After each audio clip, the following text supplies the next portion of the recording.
Pokemon TCG Pocket sits on a throne of corpses.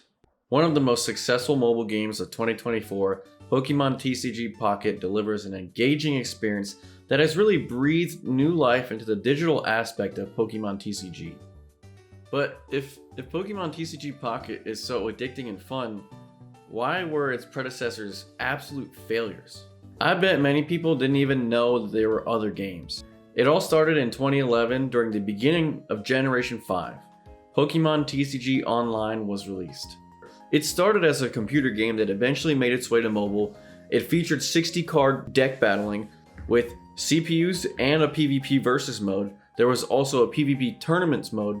It had a comprehensive trading feature and a storefront where you could redeem packs with in-game currency, as well as redeem those code cards that you got in real packs around this time.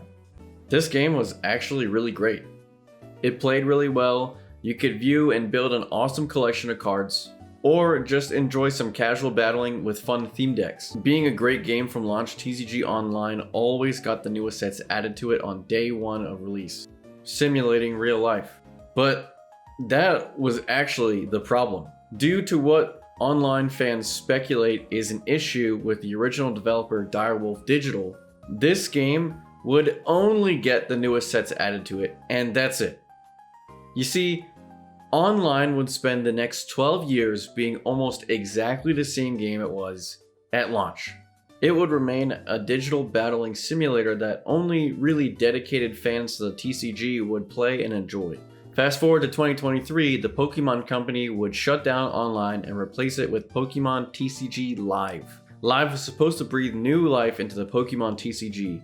Unfortunately for TCG fans, Live was nothing more than a crappy reskin of Online, plagued with software issues. But hey, at least there's a battle pass. Even before the launch of Live, there was a huge slap in the face of Pokemon TCG fans. After promising players you could transfer your cards and accessories you spent the better part of a decade grinding for, they pulled the rug just before launch and a lot of people's collections got wiped. All of this stings even more considering TCG fans of Yu-Gi-Oh! And Magic have had solid games behind them for years. Which now brings us to TCG Pocket in the present day. Third time's the charm, right? Well, actually, yeah.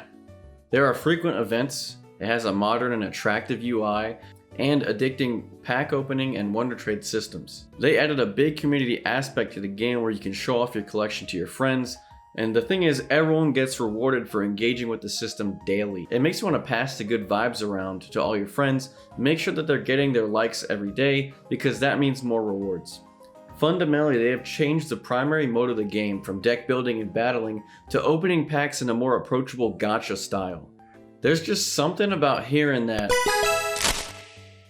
They took this old TCG style of battling and watered it down into something completely different and a lot simpler. Decks only have 20 cards, which means they can practically play themselves, which is why there's an auto battle system now. Because again, battling is not the primary focus anymore. In a lot of ways, this can be positive though. It reflects on how the TCG landscape has shifted. I think most people can resonate with the fact that so many have collected Pokemon cards over the years, and no one knows how to build a deck and battle with them.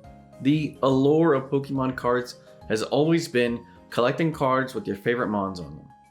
The genius about this whole thing is that this is the Pokemon Company watching and understanding the world around them. They were watching the success of Pokemon Go, right? They were watching how Pokemon pack openings became a huge thing over COVID. They combined these two ideas and delivered an absolute strike of a mobile game. Being released in the modern era where almost nothing is finished or polished when it gets to the end user, the game is really only without trading, a feature that's soon to come.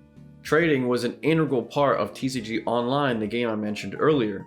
Since launch, they have been making bank having people buy Pokegold and subscribe to Premium so they can open more packs. Trading would almost certainly diminish the need to keep opening packs to get the cards you want.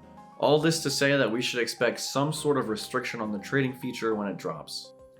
And as of editing this video, it looks like the trade announcement has been made. The important thing to note here is that items will be consumed in order to trade, limiting the amount of trading that can be done, to keep a sort of balance, as they say here. And that's it. Thanks for watching.